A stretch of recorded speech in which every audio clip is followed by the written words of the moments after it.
Hi, I'm Sarah from The Upcoming. So lovely to meet you both. So if you could give us a brief introduction to Ordinary Love and why you wanted to put this very particular story on the screen. Sure.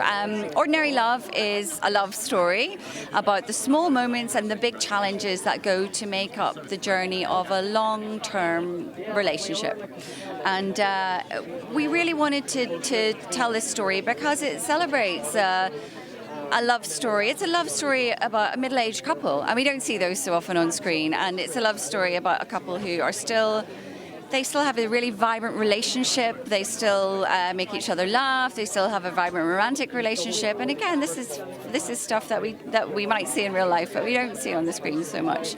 It's also a story that is about the poetry of those everyday moments that we all share, and that it looks at those and says, you know, this is the magnificence of life. It's in those little moments of connection that we might share with someone. You know, it's about making a cup of tea. It's about, you know, the chat that you have in the car with somebody. It's about, you know, in the supermarket working out what you're going to have for dinner. That's where life is lived. You know, the epic things happen to all of us at some time. They're probably going to, but this is where our life is lived day to day. And, you know, talk to me about this central cast. Obviously, it was always going to rest very heavily on the two people we put in these central characters. And Liam Neeson and Lesley Manville, like, wow, what a pairing. So, you know, how did you get them to come together? And, you know, did you expect there to be this chemistry on set? Yeah, well, we had actually been developing another film with Liam, so we had a sort of a small relationship with him, and that film didn't actually materialise, or hasn't yet materialised. But when this script came in, we read the first draft of it, and we could hear Liam's voice in it. I mean, instantly we thought of Liam, and we decided to send him first draft, which is quite unusual.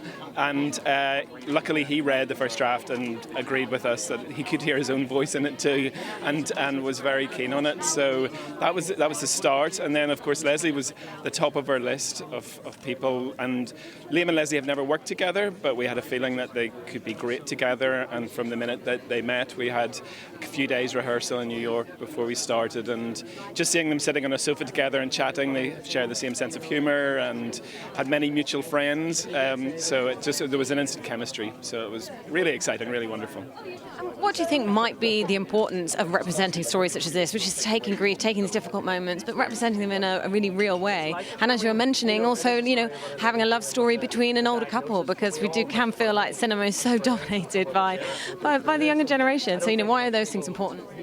Well, I think this is a story about something that, you know, in our story, Joan is diagnosed with breast cancer. This is something that happens to so many people all the time, every day. Thousands of people around the country, around the world, are diagnosed with cancer. You know, the first thing people say when we tell them about this story is, this is what happened to my mom, this is what happened to my brother, this is everybody's story, really. And we all have to confront these things. And there are a lot of people who are diagnosed with cancer every day. For some, there is no good outcome, but there are also a lot of people who are living with cancer on a day-to-day basis and have very rich lives and full lives, you know. And I think that, you know, we enlisted the help of a lot of very dedicated medical professionals to advise us in making this film, and I think they were really happy to tell a story about that, to say, you know, this is what we don't see, that there are so many people living rich, full lives every day, and this is just part of it. And just finally, you know, tell us a bit about being a directing duo and the shift you had from doing a film like Good Vibrations to one like this. Yes, I guess Good Vibrations is a very different beast, although we sort of think there are things that are, you know, constant. You know, it's Good Vibrations, the backdrop was really the Troubles in Northern Ireland, which had its dark moments, and obviously there's a cancer diagnosis within this film, but we think both of them are about really, you know, how you know, humanity can rise above these things, and that there can be warmth and humour, and people can get beyond that. Working as a duo, we have on set, we have quite separate jobs. I tend to work much more closely with the technical department. Lisa works with the actors. We don't ever have two voices for the actors. That would be wrong, I think. But actually, behind the scenes, we both have input to absolutely every aspect of production, and we've got a singular voice before we set foot on set, and that's how we work.